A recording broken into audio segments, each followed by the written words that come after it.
Alright, सो जय हिंद, नमस्कार everyone. क्या हालचाल। मेरा नाम मोहम्मद आसिम। फिर से एक बार प्रारंभ यूट्यूब चैनल पर आपका स्वागत है। दोस्तों, हम लोग अपनी स्पेक्ट्रम मॉडर्न हिस्ट्री की सीरीज को शुरू कर चुके हैं। चैप्टर नंबर 2 पे आज हम लोग आ गए हैं। सेकंड लेक्चर आ गया है।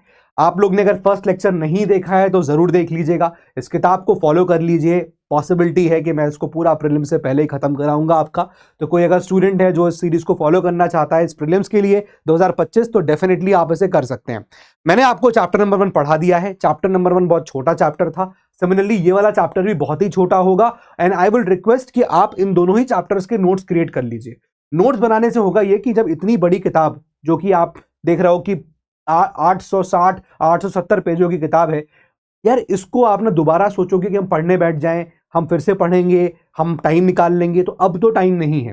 एंड इनफैक्ट मैं तो ये सजेस्ट करूंगा कि ठीक है, अगर आप सोच रहे हो कि यार ये लेक्चर देख लेंगे, 2x पे लगा के देख लेंगे, वो भी कर सकते हो। बट मेरे हिसाब से ये है कि यार अभी देख लो और फिर उसके बाद आप जो है इसके नोट्स बना लेना। ठीक है, जैसे आपको मैंने चैप्टर नंबर 1 पढ़ाया था, तो चैप्टर नंबर 1 में मैंने आपको क्या पढ़ाया था? सोर्सेज।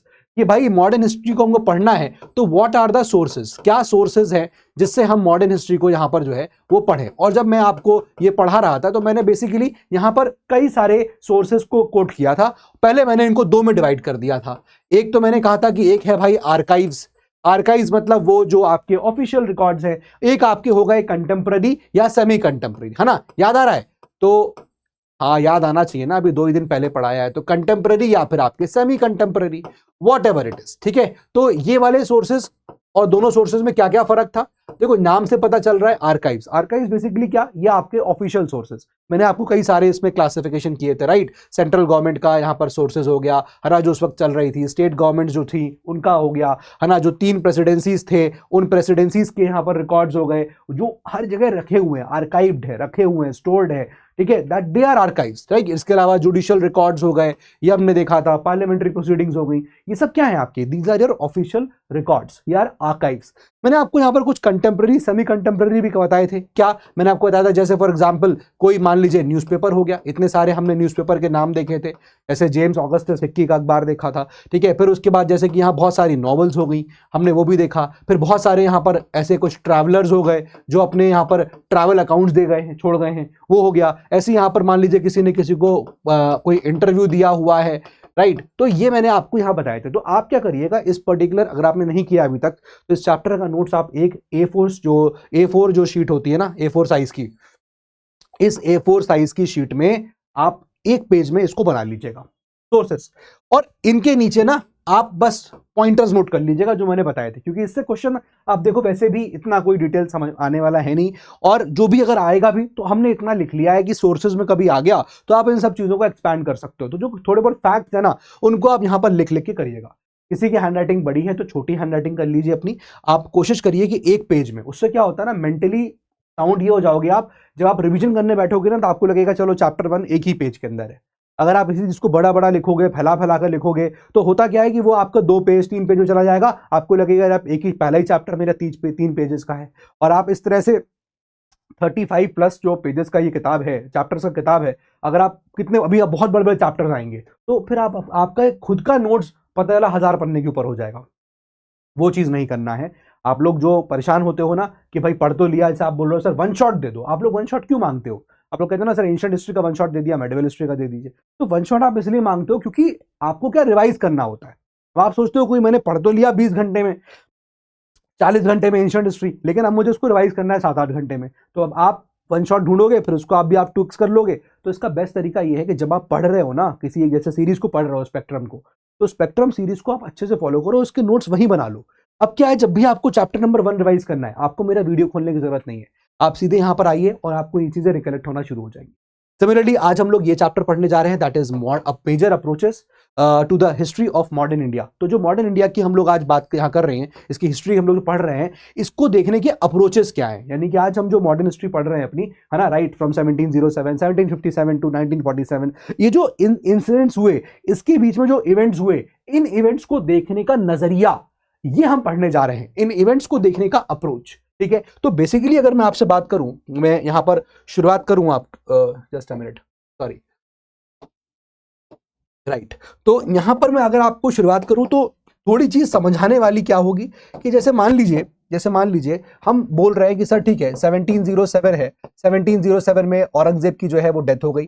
उसके बाद एक मेजर इंसिडेंट आता है 1757 जब बैटल ऑफ प्लासी होती है। फिर उसके बाद एक आता है सर 18 आपका जो है that is 1857 first war of independence हो गया।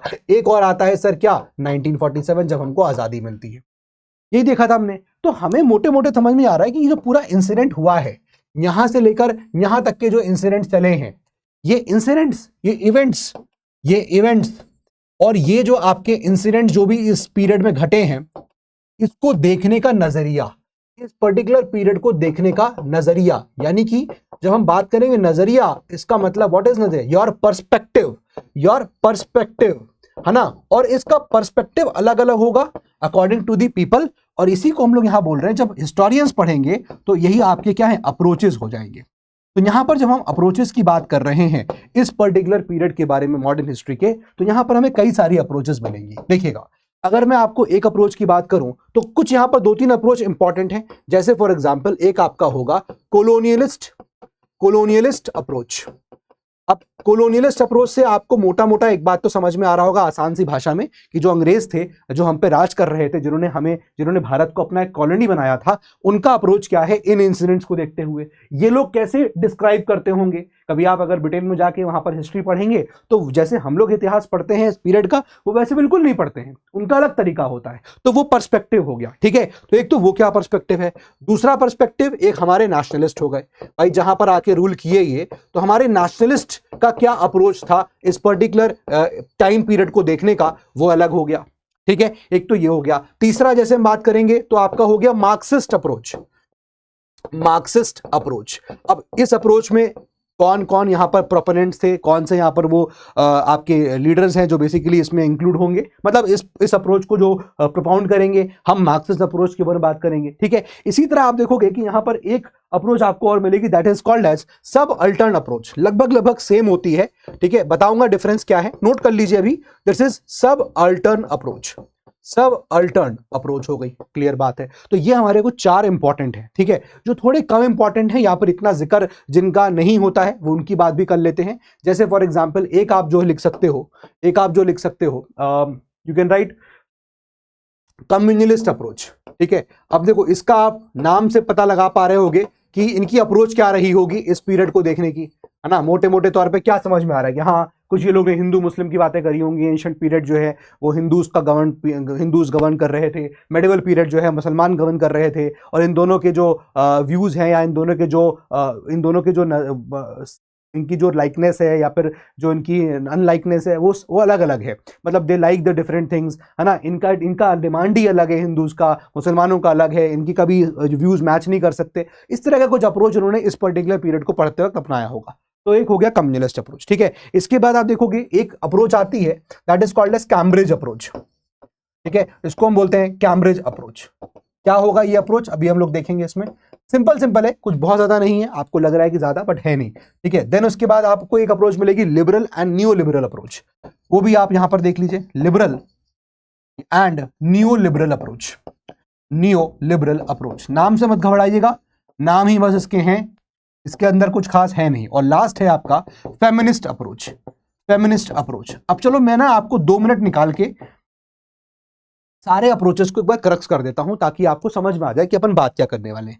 देखो यार, अपन पहले सोचते हैं कॉलोनियलिस्ट अप्रोच के बारे में।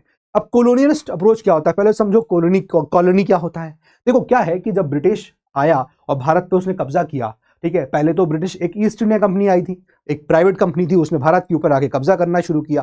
पहले वो ट्रेड करते हैं हमारे साथ, ट्रेड में फिर उनकी मोनोपोली बन जाती है। अब उनको लगा खाली ट्रेड थोड़ी कर पाएंगे मोनोपोली बना के, तो उन्होंने अपना पॉलिटिकल पावर हमारे ऊपर स्थापित किया। इकोनॉमिकली हम पे हावी हो गए, फिर पॉलिटिकली हावी हो गए।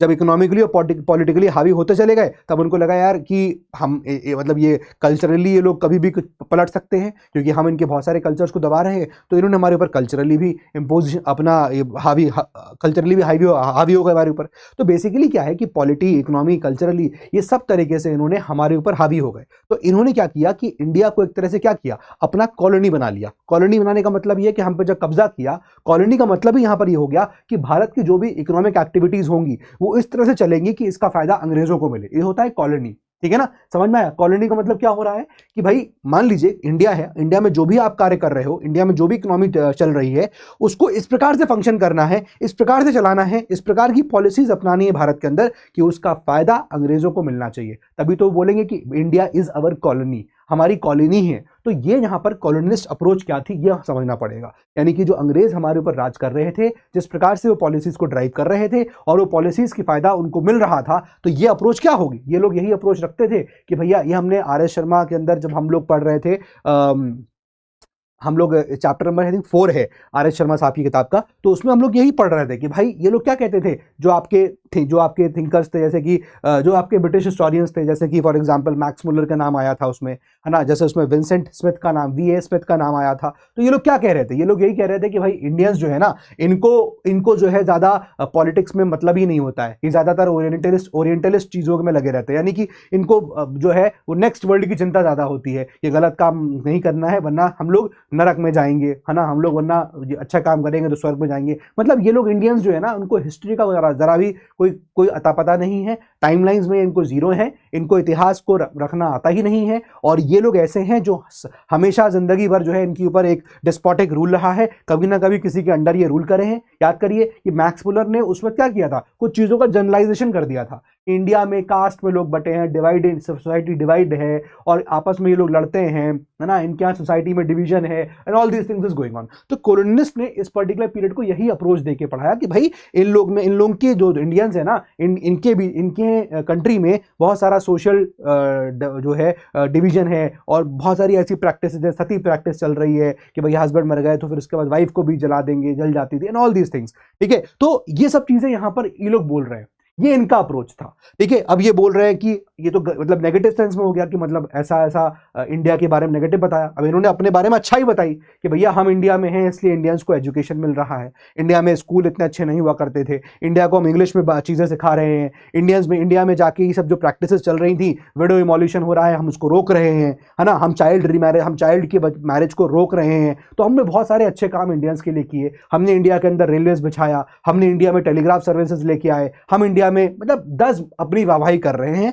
ये ऐसे यहां पर पढ़ाते हैं ये लोग। जब आप हिस्ट्री पढ़ोगे इनके यहां जाके तो इनकी हिस्ट्री ऐसी ही होती है कि भाई हम ब्रिटिश में इतने महान लोग हैं, हम लोग कि हम लोग ब्रिटिशर जो हैं हर जगह हम लोग ने इंडिया में हर जगह जाके, इनफैक्ट इंडिया में जाके हमने उस कंट्री को खूब बढ़ाया है, हमने उनके इतना इन्वेस्टमेंट किया, हमारा क्या जा रहा था, हमने उनका रेलवे चालू कर दी, नहीं चालू करते तो आज क्या कर रहे हैं। इस तरह की बातें ये लोग करते हैं। जब नेशनलिस्ट अप्रोच आएगा तो जाहिर सी बात है कि हमारे यहाँ के लीडर की बात होगी। लेकिन ये नेशनलिस्ट अप्रोच जो लीडर्स हमारे हिस्टोरियंस थे, ये नेशनलिस्ट हिस्टोरियंस हमारे 1947 के बाद आए। ठीक है, बट ऑब्वियसली बात है क्योंकि जब उस पीरियड में अगर कोई जो मॉडर्न हिस्ट्री का पीरियड चल रहा है, इस पीरियड में कोई अगर होगा तो वो तो करंट की बात हो रही होगी ना, वहां उस करंट की बात होगी। 1947 के बाद जब हमारे इतिहासकारों ने इस पीरियड के बारे में लिखना शुरू किया, तो वो हिस्टोरियंस की बात यहां पर होगी, वो नेशनलिस्ट हिस्टोरियंस थे जो 47 की बाद लिख रहे हैं। अब उनका व्यू क्या था, इनका व्यू यही है भाई कि अंग्रेजों ने बहुत गलत किया। जो हम लोग फ्रीडम स्ट्रगल पढ़ रहे हैं आज की डेट में, भाई हमारे हिस्टोरियंस है, बिपिन चंद्रा सर हो गए, हमारे हिस्टोरियंस है सतीश, ये जो आप जो किताब पढ़ रहे हो, स्पेक्ट्रम की किताब पढ़ रहे हो, तो इन सबको क्या है, you have so many historians, आपको बहुत सारे हिस्टोरियंस देखने को मिलेंगे। ठीक है, तो ये हमारे जो नेशनल हिस्टोरियंस है वो क्या कैसे देखते हैं, जैसा उन्होंने लिखा हुआ है कि अंग्रेज ऐसा कर रहे थे, उन्होंने जो है सेपरेट इलेक्टोरेट ले आए और वो हिंदू मुस्लिम को डिवाइड कर रहे थे। उनका जो रोल था वो किंग मेकर था, वो जानते थे कि इनके जो थॉट्स से मिलते नहीं, इनको डिवाइड कर दो, है ना। हम लोग इस तरह से देखते हैं कि भैया वो इंग्लिश में एजुकेशन दे रहे थे, हमारे ट्रेडिशनल राइट्स का क्या, हमारी ट्रेडिशनल नॉलेज में या हमारी ट्रेडिशनल जो फेथ्स हैं, बिलीफ्स हैं, कस्टम्स हैं, लैंग्वेज है, उनको खत्म कर रहे थे। तो बेसिकली इंडियंस डिफरेंट, नेशनलिस्ट हमारे जो हिस्टोरियंस है वो अलग नजरिए से देखेंगे, अभी हम डिस्कस करेंगे। और मार्क्सिस्ट का अप्रोच क्या है, देखो मार्क्सिस्ट अप्रोच क्या अपना रहा है। मार्क्सिस्ट ये अप्रोच अपनाता है, जैसे मार्क्स की थ्योरी आपको पता होगी, मार्क्स की थ्योरी पता है, नहीं पता है तो थोड़ा सा मैं आपको बता देता हूं कि मार्क्स की थ्योरी है क्या। देखो मार्क्स क्या थ्योरी अपना रहे हैं, मार्क्स ये कह रहे हैं कि भाई सोसाइटी के अंदर क्या होता है कि आप ऐसे समझ लो कि एक तबके के लोग हैं जो रूल करते हैं और एक तबके के लोग हैं जो रूल्ड होते हैं, यानी कि दो प्रकार के लोग होते हैं। ठीक है, मार्क्सिस्ट थ्योरी जो है एक तरह का socio political economical, basically not socio political, ज्यादा इकोनॉमिकल थ्योरी है ये। ठीक है, जहां पर क्या हो रहा है, वही कह रहे हैं कि भाई सोसाइटी के अंदर ना दो प्रकार के यहां पर लोग होंगे। एक होगा जो कि आपका क्या होगा, रूलिंग क्लास, जो कि रूलिंग क्लास होगा, यानी कि जो एलिट क्लास होगा, पैसा रुपया सारा इसी के हाथ में होगा, ठीक है, ये होगा। एक होगा जो रूल्ड होगा, यानी कि जिसके ऊपर राज जो है वो हो रहा है, रूल्ड क्लास है। तो ये जो रूलिंग क्लास है इनको कहा गया क्या, बुर्जियोस, ठीक है, इनको कहा गया बुर्जियोस। इसका स्पेलिंग आप लोग प्लीज देख लीजिएगा, मैंने शायद गलत स्पेलिंग लिख दिया हो,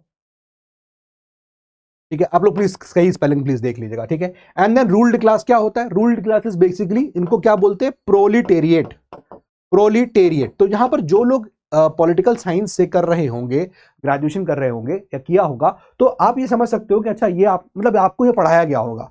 तो यहां पर उनका कहना ये है कि देखिए ये जो लोग हैं ना, एक्चुअली ये असली हकदार हैं चीजों के, बिकॉज अब ये जो रूलिंग क्लास है इनके पास क्या है, इनके पास है कैपिटल, इनके पास है फॉर एग्जाम्पल से दिस इज द लैंड, ठीक है, ये जो इनके पास है। लेकिन ये जो रूलिंग क्लास है ना, ये जो रूल्ड क्लास है, सॉरी, ये जो प्रोलेटेरिएट है, ये जो रूल्ड क्लास है, यही तो जाके इस पे काम करते हैं। ये लोग तो कुछ करते ही नहीं है, एक्चुअली मेहनत ये लोग कर रहे हैं, है ना, एक्चुअली जो कार्य है वो ये लोग कर रहे हैं। तो इसका हकदार कौन होना चाहिए, ये लोग होने चाहिए, ठीक है। अब जैसे मान लीजिए एक को यहां पर मान लीजिए इंडस्ट्री सेटअप है, ठीक है, इसमें कोई इंडस्ट्री सेटअप है। अब इस इंडस्ट्री में फॉर एग्जांपल प्रोडक्शन होता है शर्ट्स का, फॉर एग्जांपल इस इंडस्ट्री में प्रोडक्शन किस चीज का हो रहा है, शर्ट हो रहा है। तो ये लोग जो है यहाँ पर कार्य कर रहे होंगे।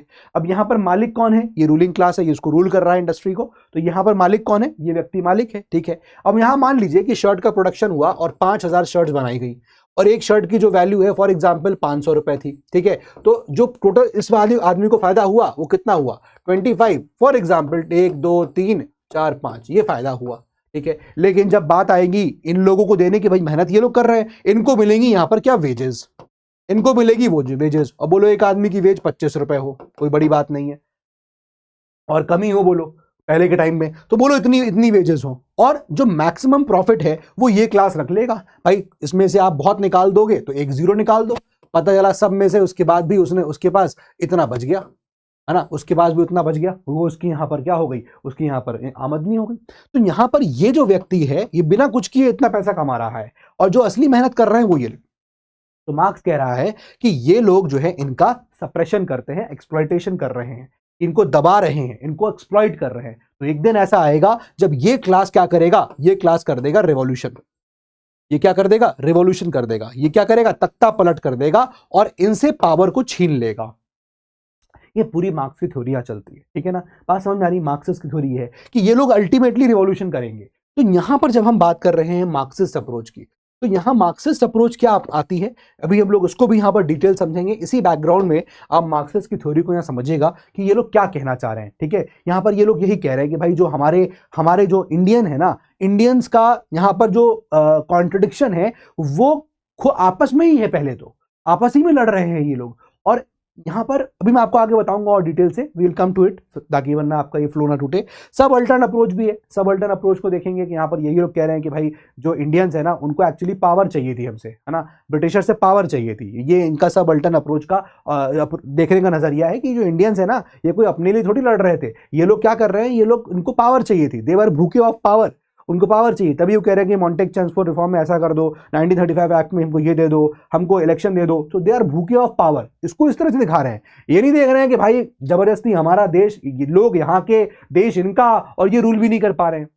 ऊपर से ये बोलते हैं अप्रोच में कि भैया ये लोग पावर के भूखे थे, ठीक है। ऐसे ही आप कम्युनल अप्रोच, ये बोलेंगे भैया ये हिंदू मुस्लिम इनकी कंट्री में चलता रहा, ठीक है। फिर आप देखोगे कैम्ब्रिज अप्रोच आएगी, फिर अब लिबरल एंड न्यू लिबरल, हम उसको भी देखेंगे। फेमिनिस्ट, चलिए ये करके यहाँ पर शुरू करते हैं। फेमिनिस्ट अप्रोच क्या है, फेमिनिस्ट अप्रोच आप देखोगे कि आफ्टर इंडिपेंडेंस ही शुरू हो रही है, और ऐसे अप्रोच कि भैया वुमेन का रोल क्या रहा था इंडिपेंडेंस के टाइम पे, कितना उनको यहाँ पर उनको जो है पीड़ा हुई है, राइट, उनका क्या कंट्रीब्यूशन था, उसको कहीं देखभाल, उसको कहीं रखा ही नहीं गया इन लोग ने, है ना। बहुत सारा कंट्रीब्यूशन था but they were not taken, मतलब उनको कुछ बोला ही नहीं गया, बहुत परेशान किया जाता था ना, ऑल दीज थिंग्स, ठीक है। एक एक करके यहाँ पर थोड़ा सा डिस्कस करते हैं। अब देखिएगा जरा समझते हैं।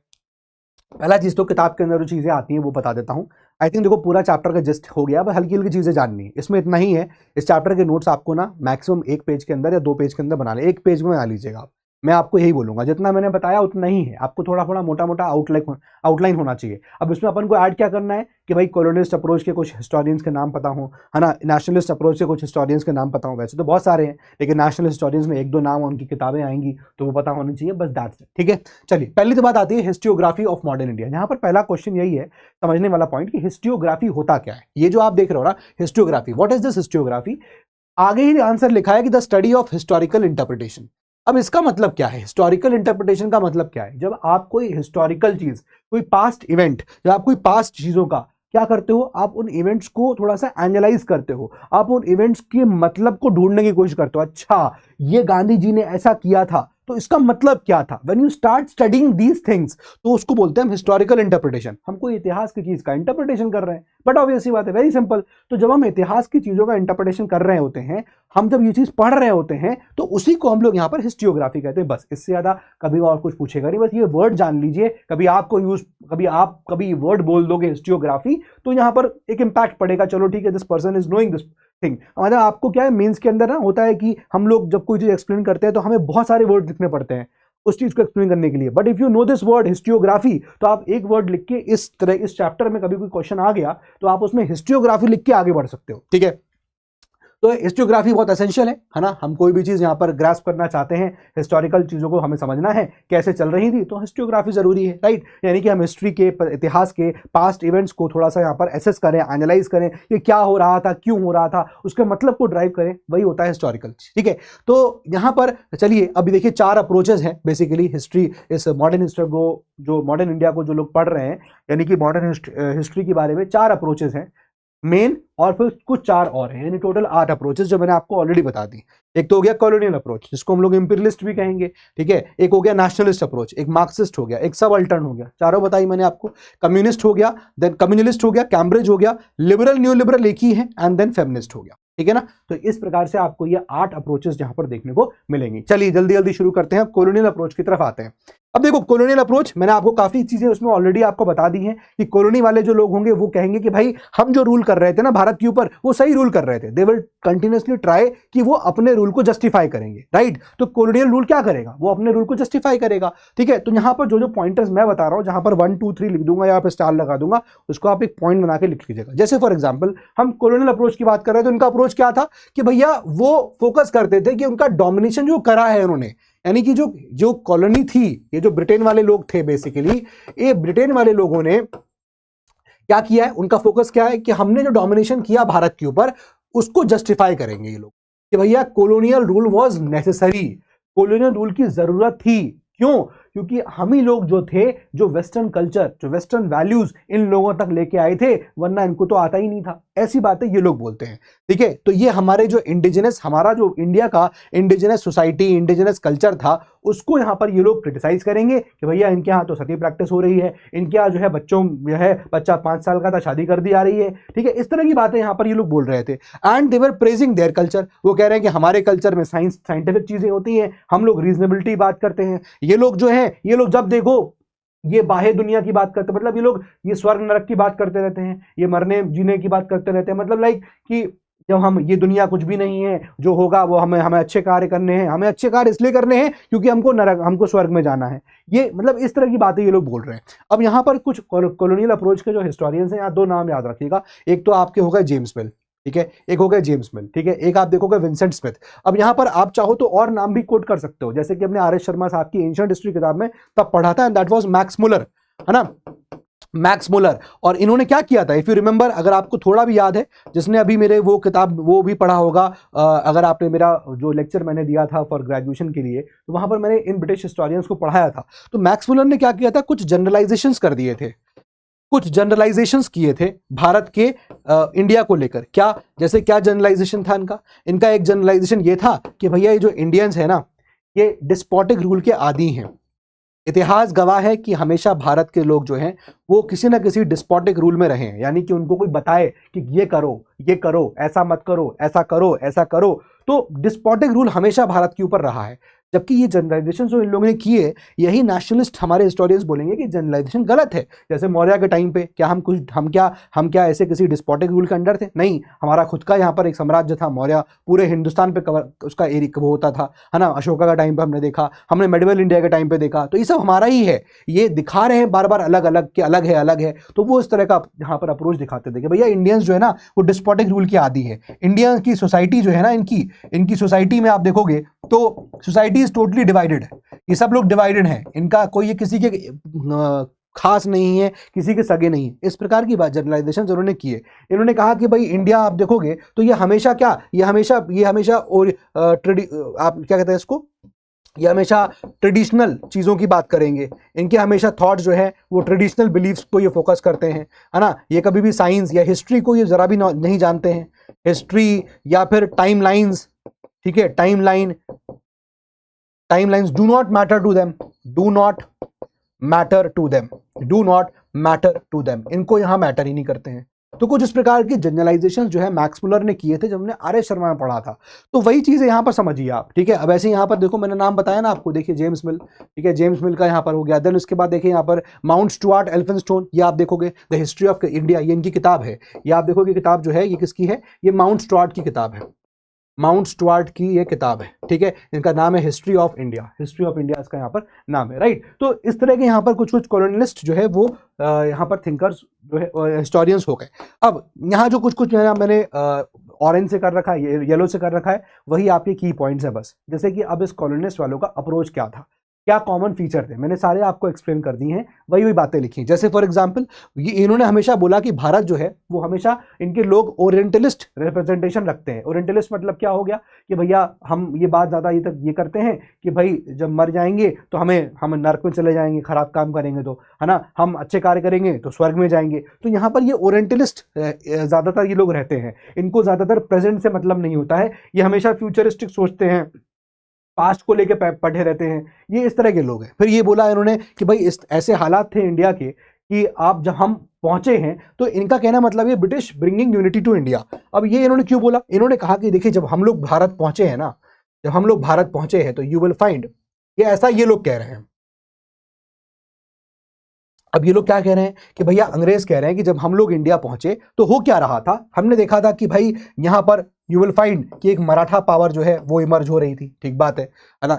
मराठा बंगाल जो है, हमने बंगाल पे यहाँ पर कब्जा कर लिया था भाई। बंगाल पे चलो अलग ही यहाँ पर कहानी चल रही थी। अलीवर्दी खान टू अलीवर्दी खान टू एक यहाँ पर आपका और था, दैट इज मैं नाम भूल रहा हूँ उसका, एनीवे आई एम स्किपिंग। तो यहाँ पर आपको समझना है, जब बंगाल के नवाब की बात हो रही है, यहाँ पर बंगाल के नवाब की बात हो रही है कि भाई बंगाल के नवाब आपस में यहाँ पर लड़ रहे थे, all these things were there, तो बंगाल भी अलग चल रहा था। फिर उसके बाद हमने देखा कि यहाँ पर जो है here you will find Hyderabad was here, है ना, हैदराबाद जो है वो अलग था यहाँ पर, ठीक है। फिर हमने देखा कि यू विल फाइंड कि यहीं पर आपको मैसूर मिलेगा, है ना, मैसूर यहाँ पर अलग स्टेट था। तो बेसिकली जब हम लोग आए तो भारत छोटे छोटे टुकड़ों में बटा हुआ था, ठीक है। ये चीज यहाँ पर बोली जा रही है। हेयर यू विल फाइंड कि ये अवध का एरिया है, अवध यहाँ पर था, ठीक है। यहाँ पर आप देखोगे कि यहाँ पर यू विल फाइंड एक सिख स्टेट यहाँ पर अलग था, ये भी यहाँ पर इनसे भी लड़ाई हुई थी अंग्रेजों की। तो बेसिकली इंडिया वाज डिवाइडेड, इनका कहना यह था कि भारत जो है वो डिवाइडेड था, ठीक है। बंगाल के नवाब्स के बारे में नाम याद आ गया, फ्रॉम मुर्शीद कुली खान टू अलीवर्दी खान, है ना, याद करिए। ये मैंने आपको जो है बेसिकली बिपिन चंद्र दफ्तर की किताब पढ़ा रहा था, ओल्ड एनसीईआरटी, तो मैंने बताया था। तो उनका कहने का मतलब यह है कि अंग्रेजों का कि भारत बुरी तरह डिवाइड था। आप देखोगे कितने सारे यहाँ पर डिवीजन थे, और इस तरह के आप देखोगे कि ये तो ठीक है, बट जब भारत ये आए थे तो भारत में प्रिंसली स्टेट्स थे, और इस प्रकार से आप देखोगे लगभग 565 छोटे मोटे रजवाड़े थे जो भारत में यहाँ पर थे, जिनके अपने अपने अलग अलग राजा होते थे। इन राजाओं की अपनी अपनी आर्मी होती थी, कुछ राजाओं की अपनी अपनी आर्मी के साथ अपनी अपनी करेंसी भी होती थी, है ना, इनका अपना सिस्टम चल रहा था। तो this is why British is saying कि जब हम लोग आए तो हम लोग ने इंडिया में यूनिटी लेके आए, वरना इंडियंस जो है वो तो पूरे तरह से बटे हुए थे। ये बात यहाँ पर इस जगह इस तरह से बोलने की कोशिश करी गई, ठीक है। फिर उसके बाद यहाँ बोला सोशल डार्विन की थ्योरी, फिर बोला कि सोशल डार्विन। अब यहाँ पर क्या, देखो डार्विन का नाम आपने सुना होगा, है ना, हिज नेम वाज, बेसिकली आपने डार्विन का नाम सुना होगा कि चार्ल्स डार्विन की यहाँ पर इवोल्यूशन की थ्योरी है ना, ह्यूमन इवोल्यूशन थ्योरी सुनी होगी आपने इस चीज को। चार्ल्स डार्विन की थ्योरी है कैसे ह्यूमन ने इवॉल्व किया है है ना, ह्यूमन का एवोल्यूशन कैसे हुआ। तो यहां पर ये बोल रहे हैं सोशल डार्विन। अब social Darwin considering English superiority and fittest to the rule. तो उनका कहना यह है कि देखिए सोशल डार्विन की थ्योरी यहां पर फॉलो होगी। इन्होंने मतलब ऐसी कोई थ्योरी नहीं है, इन्होंने डार्विन की थ्योरी से थोड़ा एक नया चीज खुद बना दिया। भाई डार्विन की थ्योरी क्या थी कि भाई ह्यूमन का एवोल्यूशन हुआ, पहले ह्यूमन ऐसा ऐसा ऐसा ऐसा होता चला गया, और ये डार्विन क्या कहते हैं, सर्वाइवल ऑफ द फिटेस्ट। तो जो सबसे सही फिट होगा, जो सबसे बेस्ट होगा, वही सर्वाइव करेगा। तो यहां पर भी इन्होंने यही बोला कि भाई जो हम लोग थे इंग्लिश हैं, दे आर सुपीरियर, हम लोग सुपीरियर हैं, और ये जो इंग्लिश इंडियंस है ना, ये ट्रैश है, कुछ भी नहीं है, ये ट्रैश है, इनको खत्म होना चाहिए। So that is why they are justifying it, social Darwinism. और हम लोग इन इंडियंस को ही क्या कर रहे हैं, बेटर कर रहे थे, इनकी सोचों को इंप्रूव कर रहे थे, क्योंकि हम अगर इन पे रूल कर रहे हैं तो हमको लोग भी ऐसे चाहिए जो ये समझें कि हाँ भैया तुम लोग जो है ना खराब हो। तो इन इंडियंस को ये बताया गया इन लोगों की तरफ से कि तुम लोग गलत करते हो, तुम्हारा थॉट प्रोसेस गलत है, तुम्हारा जो फेथ है गलत है, तुम्हारा कल्चर गलत है, तुम्हारी सोच गलत है। तो ये ऐसी काम कर करके इनको बता रहे थे, और उनका ये जस्टिफाई ये कर रहे हैं कि भैया हम तो इसलिए ऐसा कर रहे थे ताकि वो फिट हो जाएं, क्योंकि सर्वाइवल ऑफ द फिटेस्ट ही होना है डार्विन के हिसाब से। तो ऐसा ना हो कि बेचारे वो ऐसे ही रह जाएं और फिर वो ट्रैश बन के उनको एलिमिनेट कर दिया जाए, स्क्विड गेम की तरह, समथिंग लाइक दैट। ठीक है, तो ये एक यहाँ पर व्यू हो गया। View of India stagnant society, भाई ये तो मैंने आपको बता दिया, भारत जो है एकदम स्टैग्नेंट सोसाइटी थी, है ना, साइंस एंड टेक्नोलॉजी नाम और निशान नहीं था दूर दूर तक इंडिया में, राइट, और ब्रिटिश ही था जो वो यहाँ पर आके गाइड करेगा, है ना। तो ये कहा कि it's a white man's burden, ये बोला गया कि भैया व्हाइट मैन का बर्डन थे इंडियंस, जो इंडियंस है ना, ये बर्डन है हमारे ऊपर। तो इसलिए इस तरह के जस्टिफाई किया गया कि उनको यहाँ पर जो है उनकी सोसाइटी को स्टैग्नेंट थी, और उनकी स्टैग्नेंट सोसाइटी को हमें यहाँ पर क्या करना है, थोड़ा सा रिवाइव करना हुआ। ठीक है, देन ये क्या चाहिए, क्या कह रहे हैं, establishing pax Britannica for law order and peace. मेरा भैया अगर लॉ ऑर्डर पीस पूरे वर्ल्ड में हमारा होना चाहिए, तो उसको जस्टिफाई कर रहे हैं कि भैया देखिए, है ना, हम ही लोग जो है पूरा यहाँ पर ही बाहर लेके चलेंगे, तो ये हमारा ही लॉ जो है पूरे वर्ल्ड में लागू होगा। तो पैक्स ब्रिटानिका यहाँ पर इसको बोला जाता है। ठीक है, कि भाई हमारा ब्रिटेन का ही पूरा रूल जो है पूरे ऑल ओवर ग्लोब चलेगा। तो ये कुछ कॉमन कैरेक्टरिस्टिक्स हैं जो कॉलोनियल वाले बोल रहे थे, यानी कि कॉलोनियल वर्कर्स, कॉलोनियल हिस्टोरियन जितने भी थे, मोर और लेस वो इन्हीं व्यू पॉइंट्स के इर्द गिर्द घूमते थे, इन्हीं चीजों को लेकर वो यहाँ पर बार बार बोलते रहते थे। ठीक है, तो आई होप ये बात भी आपको यहाँ समझ में आ गई। तो सोशल डार्विज्म की थ्योरी या सोशल डार्विज्म है क्या, तो वो भी मैंने लिख दिया। बेसिकली यहाँ पर ये लिखा हुआ है कि the government should not interfere with the survival of the fittest by helping the poor. तो ये जो रूल है ना, गवर्नमेंट जो करने लगती है कि भाई जो आदमी ट्रैश है, जो आदमी यहाँ पर बेसिकली पुअर है और वो सर्वाइव नहीं कर सकता, तो गवर्नमेंट उसकी हेल्प क्यों कर रही है, नहीं करना चाहिए। क्यों, क्योंकि रूल ही यही है, सर्वाइवल ऑफ द फिटेस्ट। इस पर्टिकुलर जो ये थ्योरम है या ये जो आपका नेचुरल चीज है कि सर्वाइवल उस फिटेस्ट का ही होगा, तो इसको डिस्टर्ब क्यों कर रही है सरकारें, नहीं करना चाहिए। तो यही चीज यहां बोली है ना, social Darwinism is a pseudo scientific belief, है ना, ऐसा है नहीं, but it's a false scientific belief that uses Charles Darwin की थ्योरी को यूज करते हैं ऑफ इवोल्यूशन, और वो एक्सप्लेन करते हैं अपने रूल को। वो जो यहाँ पर जस्टिफाई करते हैं सोशल इनइक्वालिटीज को, ये सोशल इनइक्वालिटी यहाँ पर जो है वो इसीलिए है भाई, क्यों, और इसीलिए कि भाई ये लोग एलिमिनेट हो जाएंगे बाद में, और जो फिट होंगे सर्वाइवल ऑफ द फिटेस्ट यहाँ पर होगा, यानी कि ब्रिटेन वाले ही यहाँ पर आखिरी में बचेंगे। ठीक है, ये चीज यहाँ पर। नेक्स्ट, अब नेशनलिस्ट की बात करते हैं। तो जाहिर सी बात है कि जितनी बातें कॉलोनिस्ट ने बोली, कॉलोनिस्ट को यहाँ पर एकदम से क्या करेंगे, ये निगेट ही करने वाले हैं। और यही निगेट हमने देखा भी था जब एंशिएंट हिस्ट्री पढ़ा था, तो वहां पर भी ऐसे ही निगेट किया गया था एंशिएंट हिस्टोरियंस को, ब्रिटिश हिस्टोरियंस को ऐसे ही निगेट किया गया था। अब ये लोग क्या बोलेंगे, नेशनलिस्ट वाले को कहना यही होगा कि भैया ये जो आप जनरलाइजेशन कर दिए हो कि भैया हमारे ऊपर हमेशा डिस्पोटिक रूल रहा है, हमें इतिहास का कोई मतलब नहीं आता, हम एडमिनिस्ट्रेशन करना जानते नहीं है, तो ये बताइए फिर आप कि ये जो हमारी जो किताब है अर्थशास्त्र, ये क्या है, आज भी इसको यहाँ पर इसका रेलेवेंस है ना। आपने बहुत सारी किताब देखी होगी, आपने राज तरंगनी, ठीक है, कल्हाड़ की राज तरंगनी, ये सब चीजें आपने क्या है, ये सब सोर्सेज बता रहा है कि नहीं ऐसा नहीं है जो आप जनरलाइज करके चले गए, है ना। आप बोल रहे हो कि हमेशा डिस्पोटिक रूल में थे, ऐसा नहीं है हम डिस्पोटिक रूल में रहे। आप कहो कि हमेशा बटे हुए थे, नहीं बटे थे। आप एशियन हिस्ट्री उठा के देखिए, हमारा एक बहुत बड़ा साम्राज्य हुआ करता था। आप मेडिवल हिस्ट्री देखिए, एक बहुत बड़ा साम्राज्य में हम लोग थे। ठीक है, ये सब चीजें हैं। लेकिन एक बात यहाँ पर यह थी कि नेशनलिस्ट हिस्टोरियंस की, कि जब ये लोग इतिहास लिखते थे तो ये ज्यादातर एंशिएंट हिस्ट्री की बात करते थे, एंशिएंट हिस्ट्री का डिस्कशन कर सकते थे। ठीक है, तो यहीं पर उन हिस्टोरियंस को, ब्रिटिश हिस्टोरियंस को ये लूपहोल मिला कि यार ये लोग तो वैसे भी सिर्फ एंशिएंट इंडिया को गिनते हैं, एंशिएंट हिस्ट्री को, और ये मेडिवल पीरियड को दूसरा देखते हैं कि ये इस्लामिक रूल था। तो जब आप ऐसा देखोगे तो जाहिर सी बात है तीसरा आदमी ने उसका फायदा उठाया, उन्होंने कहा कि नहीं, कम्युनलिस्ट अप्रोच आ गई, इनका हिंदुओं का अलग हिसाब किताब था, मुसलमानों का अलग हिसाब किताब था, है ना। व्हाट इज कम्युनिज्म, कम्युनिज्म का मतलब यही है कि जब दो अलग अलग फेथ के लोग, है ना, क्या एक साथ रहने को तैयार ही ना हो, और वो कहें कि भाई हम लोग एक साथ नहीं रह सकते, हम लोगों के बीच में हमेशा टसल रहेगी, क्योंकि हमारे जो बिलीव्स हैं वो एकदम उल्टे हैं।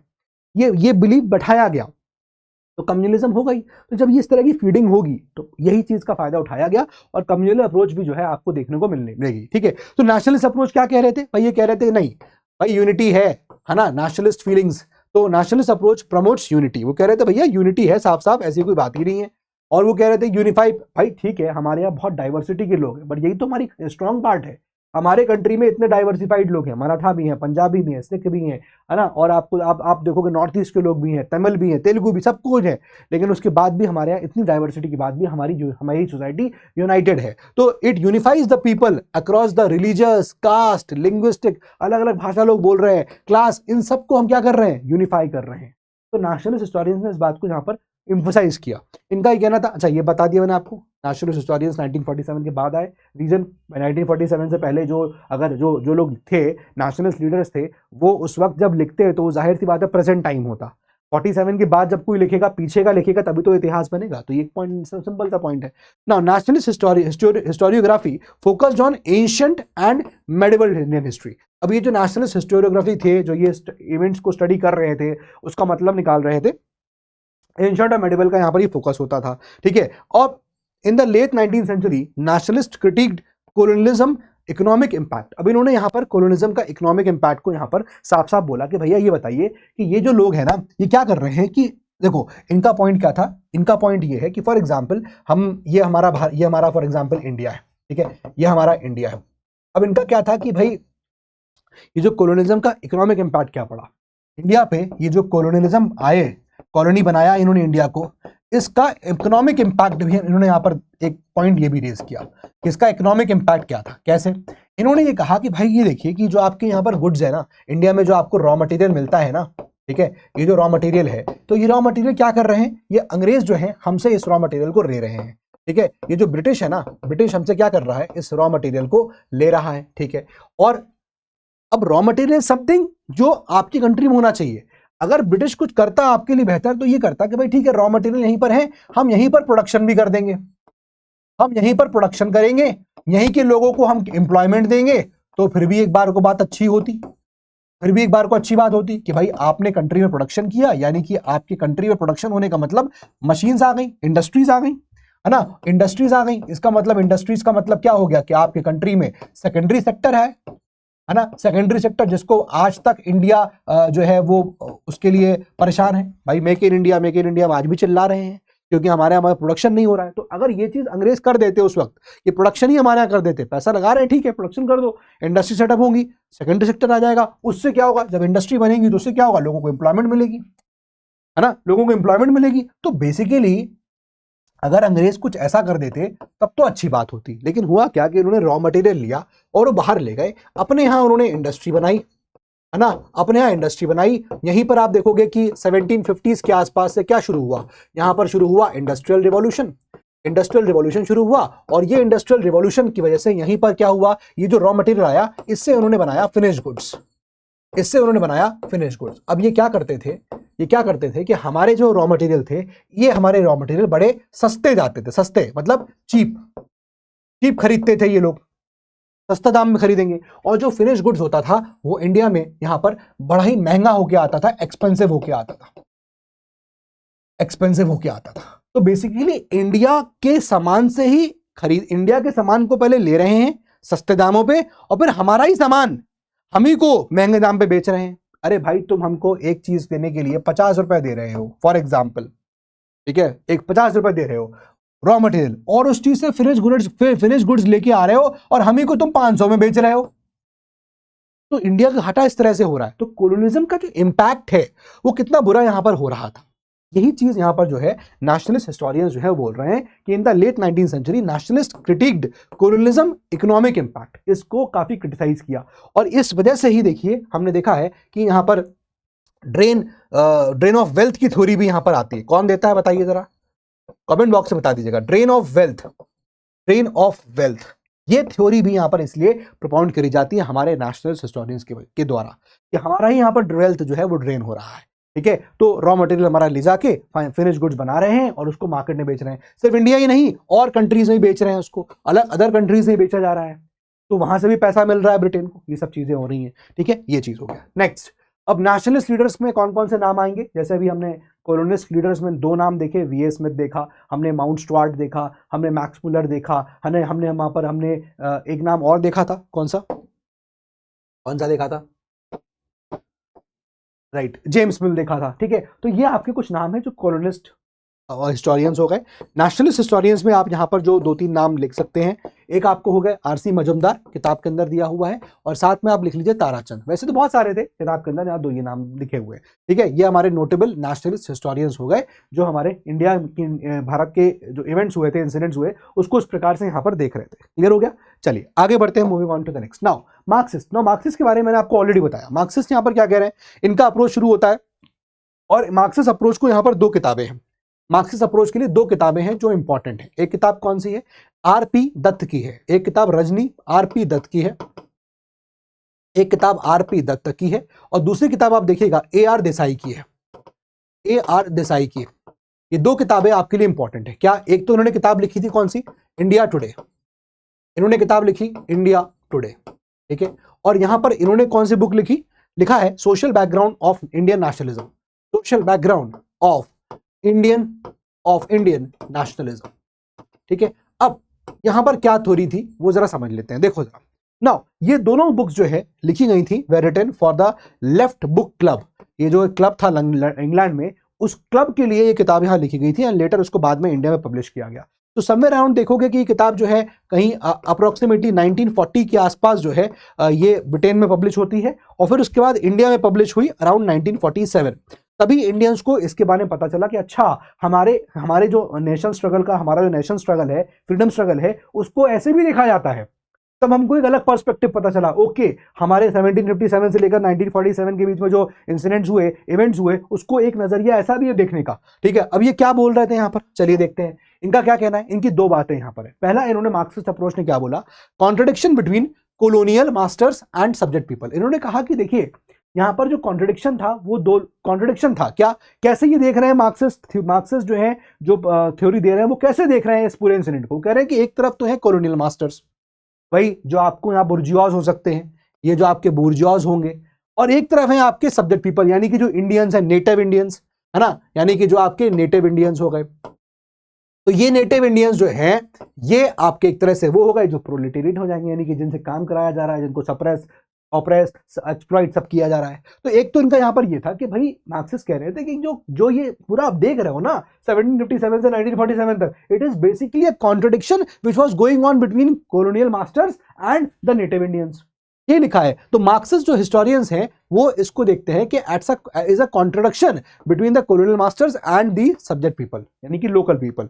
दे recognise the process of nation building alongside this contradiction. तो उन्होंने कहा कि जो नेशन बिल्डिंग इंडिया का हो रहा था ना, ये जो नेशन बिल्डिंग यहां पर हो रही है, भारत जो बन रहा था, भारत के बनने की जो कहानी है, it is basically nothing but एक कॉन्फ्लिक्ट बिटवीन किसके बीच में, ये कॉन्फ्लिक्ट है। जो नेशन बिल्डिंग की बात है, ये कॉन्फ्लिक्ट है किसके किसके बीच में, कॉलोनियल मास्टर्स, यानी कि जो अंग्रेज है वो, कॉलोनियल मास्टर इनटू क्रॉस किसके बीच में लड़ाई है, with native Indians, native people, यहीं के लोकल लोगों। ठीक है ना, तो ये क्रक्स में आपको यहां पर समझ में आ गया। तो what was the first point जो मार्क्सिस्ट अप्रोच कहती है, मार्क्सिस्ट अप्रोच ये बात बोल रही है। दूसरी बात क्या बोल रही है कि ऐसा नहीं है कि ये कॉलोनियल मास्टर्स और नेटिव इंडियंस के बीच का कॉन्ट्रडिक्शन हो। नेशन बिल्डिंग जो इंडिया में हुई है, वो नेशन बिल्डिंग इंडिया में भी लोग आपस में लड़ रहे थे, ये भी बोला उन्होंने कि भैया इट्स अ इनर कॉन्ट्रडिक्शन। ये जो नेशन बिल्डिंग हुई है ना, ये इनर कॉन्ट्रडिक्शन है। कंट्री के अंदर ही लोग आपस में यहाँ पर जो है वो फाइट कर रहे हैं। ठीक है ना, कंट्री के अंदर ही यहाँ पर जो है लोग यहाँ पर लड़ रहे हैं। तो मार्क्सिस्ट हिस्टोरियंस ये एक्नॉलेज करते हैं इस बात को कि इनर कॉन्ट्रडिक्शन मतलब जैसे फॉर एग्जांपल मराठास जो हैं वो चढ़ाई कर रहे हैं, फॉर एग्जांपल हैदराबाद के ऊपर वो चढ़ाई कर रहे हैं, बोलो अवध के ऊपर, बोलो अवध लड़ाई कर रहा है बंगाल से, बंगाल लड़ाई कर रहा है मैसूर से, मैसूर लड़ाई कर रहा है त्रावणकोर से। तो वो कह रहे हैं कि इंडिया के अंदर जो लोग थे ना, वो आपस ही में लड़ाई कर रहे हैं, इनर कॉन्ट्रडिक्शन भी है। तो नेशन बिल्डिंग जो है, it's a process also of inner contradiction.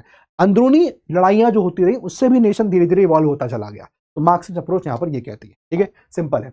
Next, अच्छा, यहां पर 2 किताबें जो हम लोग बात कर रहे थे, एक AR देसाई का किताब था, एक यहां पर RP दत्त की किताब थी। इनके अप्रोच में क्या क्या लिखा हुआ है, वही बात है कि RP Dutt treatment of anti imperialist and class struggle was criticised for lacking integration. तो इसको क्रिटिसाइज किया गया था, क्यों? भाई आप ये एक तरफ बोल रहे हो कि ठीक है भाई, एक तरफ आपके ये जो आरपी दत्त का ट्रीटमेंट, मतलब उन्होंने क्या बोला, what was the view, anti imperialist यानी कि उस इंपीरियलिज्म के खिलाफ लड़ाई लड़ना, एंड क्लास स्ट्रगल जो है यानी कि ऑब्वियसली क्लास स्ट्रगल मतलब ये जो प्रोलेटेरिएट जो फाइट कर रहे हैं ना बुर्जुआस से अपने आप को फ्री करने का, अपने आप को पावर बनाने का, तो ये क्लास स्ट्रगल बोलते हैं। सर क्लास स्ट्रगल कि एक क्लास है प्रोलेटेरिएट जो लेबर क्लास है, वो लड़ाई लड़ रही है बुर्जुआस से जो रूलिंग क्लास है, तो ये क्लास स्ट्रगल या एंटी इंपीरियलिज्म ये क्रिटिसाइज किया गया फॉर लैकिंग इंटीग्रेशन। ठीक है, इंटीग्रेट नहीं कर रहे हो। Some consider his view of the national movement as solely bourgeois missing its diverse and all class character. वही बात यहां पर नहीं, कुल मिला के वही बोला गया। Sumit Sarkar criticise that's paradigm as simplistic version of Marxian class approach. उन्होंने कहा कि भैया कुछ नहीं, इन्होंने अपना कोई अप्रोच नहीं दिया है, ये बकवास बात कर रहे हैं, किताब लिख के बैठ गए, ये कुछ नहीं है। मार्क्सिस्ट का जो यहाँ पर अप्रोच है ना, ये उसी को बस इंडिया के अंदर फिट कर दिया है, और कोई इनकी खुद का कोई अप्रोच यहाँ पर नहीं है। ठीक है, ए.आर. देसाई को यहाँ पर क्या किया गया, AR. Desai phase of national movement. AR. Desai divides the growth of national movement into 5 phase. AR. Desai ने 5 फेज में डिवाइड किया। हर फेज में आप देखोगे उन्होंने कहा कि स्पेसिफिक एक सोशल क्लास है that supported and sustained the movement. वो कह रहे हैं कि हर एक पर्टिकुलर फेज के अंदर कोई ना कोई सोशल क्लास निकल के आएगी।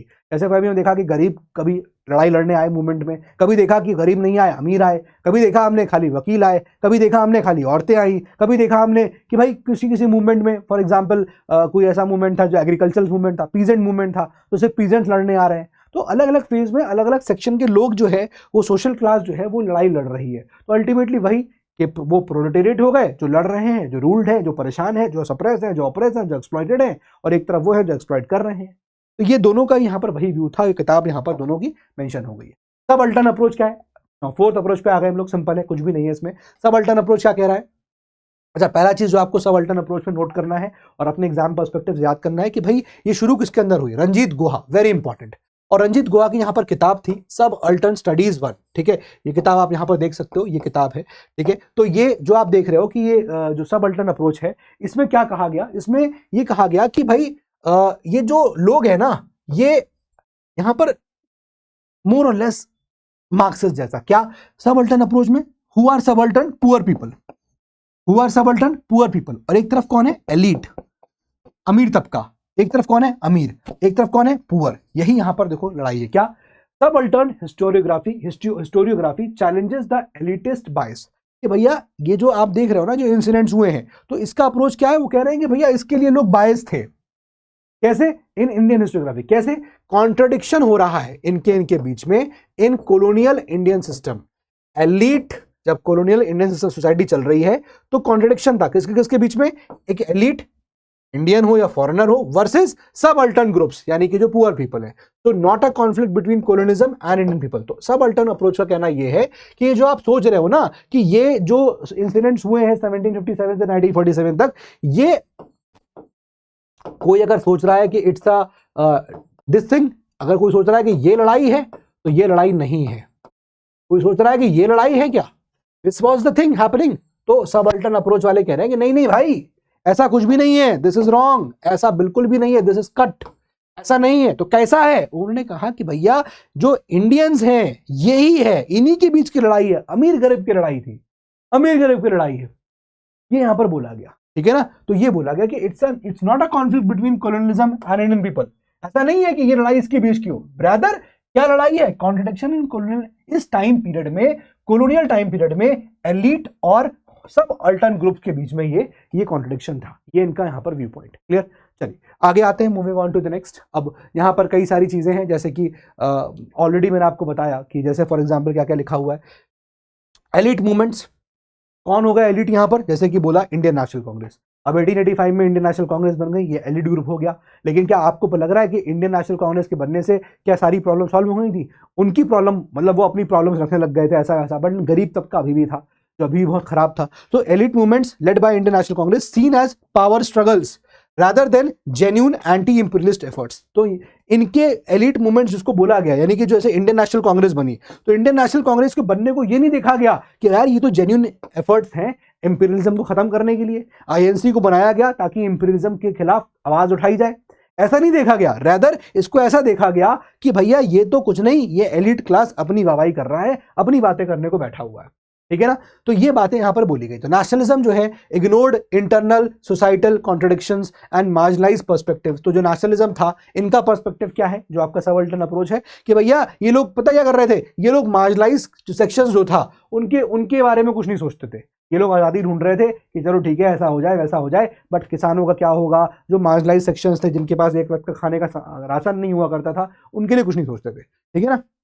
ये बोला गया सीज नेशनलिज्म एज एक्सप्लॉइटेटिव। बोला इनके हिसाब से सबल्टन अप्रोच क्या है, इनके हिसाब से भैया ये आपका जो पूरा नेशनलिज्म था ना, it's a exploitative based on caste, gender, religion, creed, इन सब के बेसिस पे एक्सप्लॉइटेशन किया जाता था। कास्ट के बेस पे एक्सप्लॉइटेशन हो रहा है, रिलीजन के बेस पे एक्सप्लॉइटेशन हो रहा है, ठीक है ना, क्रीड के बेसिस पे एक्सप्लॉइटेशन हो रहा है। तो ये सब यहाँ पर जो है बोला गया। ठीक है ना।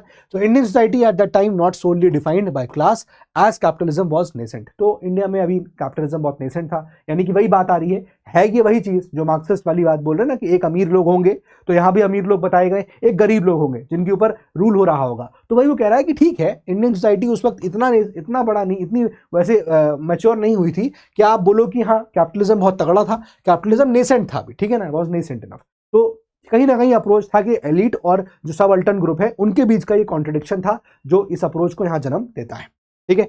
Next, communist approach. Not much to explain, simple सी बात है। कम्युनिज्म होता क्या है कि जब दो अलग अलग फेथ के लोग, बिलीफ के लोग एक साथ रहने को मना कर दें, या फिर उनके जो लड़ाई झगड़े हो जाए, है ना, उनके बिकॉज ऑफ देयर बिलीव्स, तो वो कम्युनिज्म कन्वर्ट हो जाता है। तो यहाँ पर वही है जो हिस्टोरियंस हैं वो कह रहे हैं कि भैया यहाँ पर सिर्फ हिंदू मुसलमान होता था, ये दोनों हॉस्टाइल ग्रुप्स थे, और जो इंटरेस्ट थे हिंदूज के और मुसलमानों के वो एकदम अलग अलग थे, वो बिल्कुल डिफरेंट थे और एकदम एंटागोनिस्टिक थे। राइट। तो कम्युनल पॉलिटिकल लीडर्स यहाँ पर उनका क्या था कि भैया वो बहुत खूब एग्जैजरेटेड करते थे हिंदू मुस्लिम को कि भैया ये लोग हमेशा लड़ते रहते हैं, ऑल दीज थिंग्स जो है यहाँ पर बोली गई थी। कम्युनिस्ट अप्रोच में इतना ही है। ठीक है। अब यहाँ पर यही बोला गया कि इंडिया का मेडिवल हिस्ट्री जो है उसको पोर्ट्रे करते थे as a continuous Hindu Muslim conflict था वो, है ना। बोला गया कि भाई ठीक है, विजयनगर एम्पायर था, विजयनगर एम्पायर की लड़ाई बहमनी किंगडम से हो रही है, it's a Hindu Muslim fight चल रही है। जबकि मैंने आपको मेडिवल हिस्ट्री में बोला है कि सतीश चंद्रा सर इस बात को लिखते हैं कि it was not a Hindu Muslim conflict, basically it was a territorial dispute, it was a political war, it was a political fight। ऐसा नहीं था कि हिंदू मुस्लिम हो रहा हो। ठीक है ना। सतीश चंद्रा सर की एनसीईआरटी में, मेडिवल हिस्ट्री की एनसीईआरटी में लिखा था। तो वही यहाँ पर बोला जा रहा है कि ये लोग इसको ऐसे देखते हैं, ये हिंदू मुस्लिम होता रहा, है ना। बहुत सारे हमारे हिंदू रूलर्स थे जो यहाँ पर वो किए गए, बहुत सारा हिंदू का अगेंस्ट चीजें हुई, तो ये चीज यहाँ पर बोली जा रही थी ना। Muslim seen as a ruling class. अब इस पर्टिकुलर पीरियड में आप मेडिवल हिस्ट्री में क्या देखने को मिला कि मुसलमान जो है वो रूलिंग क्लास हो गया, Muslim is the ruling class, ये ऐसा यहाँ पर बोला जा रहा है। ठीक है। एंड हिंदूज जो है were viewed as the subject race, Hindus जो है उनके सब्जेक्ट हो गए थे। म्यूचुअल हेट्रेड डेवलप किया गया, म्यूचुअल हेट्रेड जो है वो चलता है इन दोनों के बीच में। तो अल्टीमेटली कुल मिला के जो कम्युनिस्ट अप्रोच है वो भारत के पार्टीशन का रीजन बन गया। यही जो कम्युनिस्ट अप्रोच है अल्टीमेटली जो है इसी ने यहाँ पर पार्टीशन की थ्योरी को यहाँ पर जन्म दिया। भारत का पार्टीशन भी इसी वजह से जो है यहाँ पर, मतलब ऑब्वियसली पार्टीशन थ्योरी को ये एक तरह से सपोर्ट करता है। ठीक है।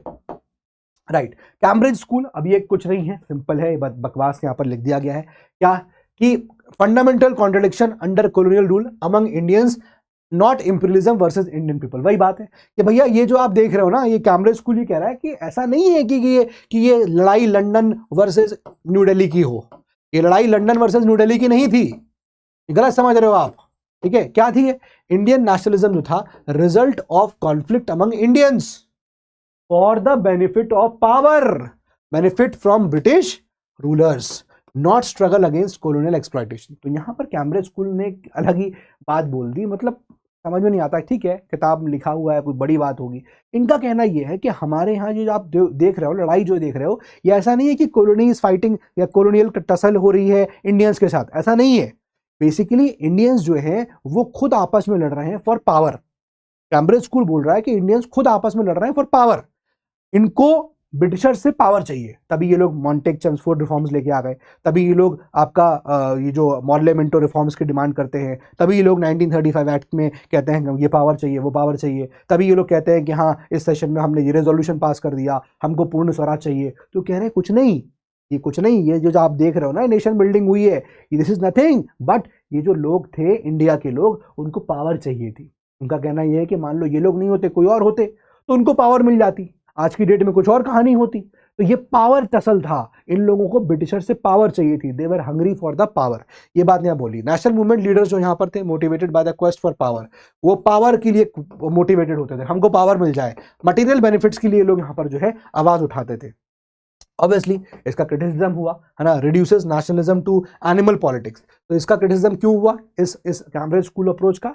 इसलिए क्रिटिसिज्म हुआ इस अप्रोच का कि भैया ये तो कोई बात थोड़ी है, ये एनिमल पॉलिटिक्स की तरह बात हो गई कि भैया ठीक है अपना अपना जिंदा रहना है। एनिमल पॉलिटिक्स क्या कि भैया एनिमल है तो वो क्या करता है, जिंदा रहना है, दूसरे को मारे खा गया।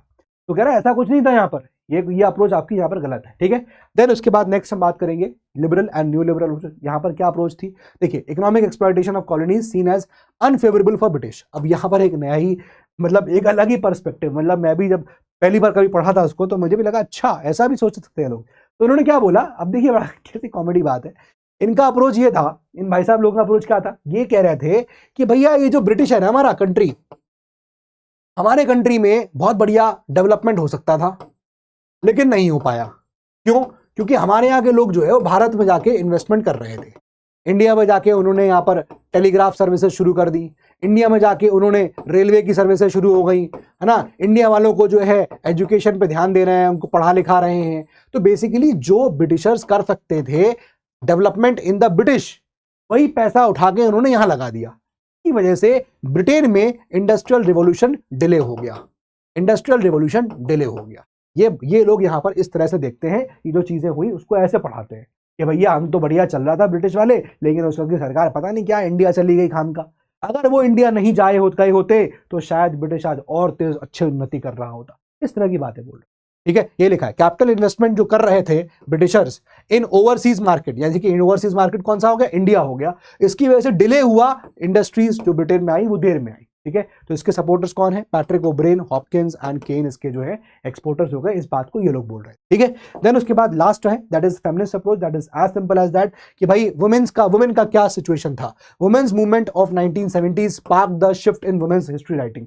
तो इतिहास में यहां पर यह भी हुआ क्या कि भाई वुमेन स्टडी, वुमेन को लेकर स्टडी होने लगी कि भाई इस नेशनल मूवमेंट के दौरान पे वुमेन का क्या रोल था, है ना। यहाँ पर आप देखोगे women studies emerged as a result of this movement in India. तो ये जो मूवमेंट इंडिया में हुआ उसकी वजह से वुमेन को रिगार्डिंग स्टडी करने लगे लोग, ठीक है ना, ये historians. Then women's history evolved into gender history, becoming more complex, initially aim to supplement mainstream history with women's history, efforts made to research and compile an archive of women's writing।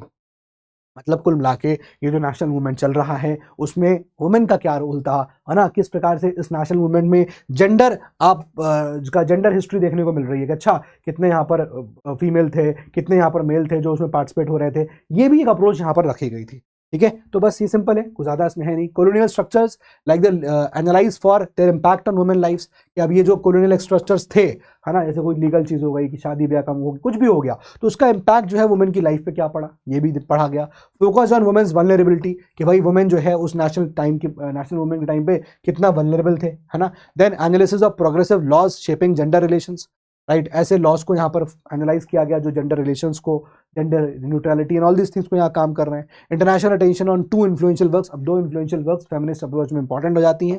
एक हो गया the high caste Hindu women, ये आप देखोगे इसको पंडिता रामाबाई ने इसको लिखा था, पंडिता रामाबाई ने and Mother India, it was written by Katherine Mayo, ठीक है। तो ये 2 बड़ी इंपॉर्टेंट यहाँ पर किताब है, ये पॉइंट बहुत इंपॉर्टेंट है, ये बस ध्यान रखिए। कुल मिला के फेमिनिस्ट अप्रोच, जैसा आप जानते हो फेमिनिज्म इज बेसिकली जहाँ पर ये बात हो रही होगी कि वुमेन का क्या कंट्रीब्यूशन था, वुमेन के ऊपर क्या वल्नरेबिलिटी हुई, वुमेन कितना सफर करी थी इस पीरियड में, है ना। आप लड़ाई लड़ रहे हो, ठीक है, सब मेल्स की बात हो रही थी, सब मेल के राइट हो रहे थे, वुमेन के राइट नहीं होते थे। तो इस प्रकार से भी इसको यहाँ पर देखा गया, ठीक है। तो ये हमारा यहाँ पर चैप्टर खत्म हो गया। आपके लिए यहाँ पर ये प्रैक्टिस क्वेश्चन है, who wrote the book social background of Indian national movement, मैंने पढ़ाया था अभी आपको। तो इंडियन नेशनलिज्म बता दीजिएगा इसका आंसर कमेंट बॉक्स में। और ये मेंस के लिए क्वेश्चन आपको यहाँ पर देके जा रहे हैं, analyse the major approaches to history with reference to Indian freedom struggle, देख लिया आपने, 8 बताए थे हमने। How do these approaches contribute to our understanding of the diverse perspective, क्या डाइवर्स पर्सपेक्टिव्स हैं एंड क्या डायनेमिक्स हैं of this pivotal period in Indian history, इसको इलस्ट्रेट करिए विद द रेलेवेंट एग्जांपल्स, ठीक है। सो ये हमारे यहाँ पर चैप्टर को खत्म करता है।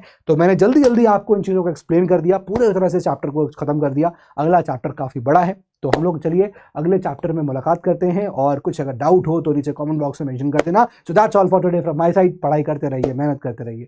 जय हिंद एंड जय भारत।